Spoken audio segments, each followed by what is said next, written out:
Holy shit.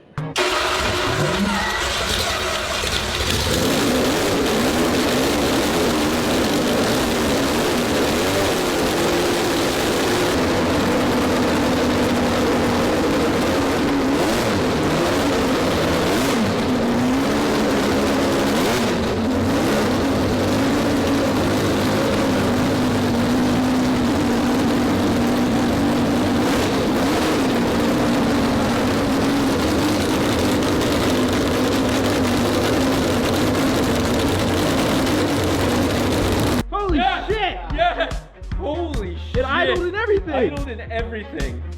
Oh my god. Yeah. What the heck happened to that fluid? It shot oil everywhere, but I was watching it and I made sure the Heltec had all its safety so it would cut if we lost oil pressure. But I was watching it just boil, it didn't matter. It's alive. It is absolutely alive. Thank you guys for helping us get to this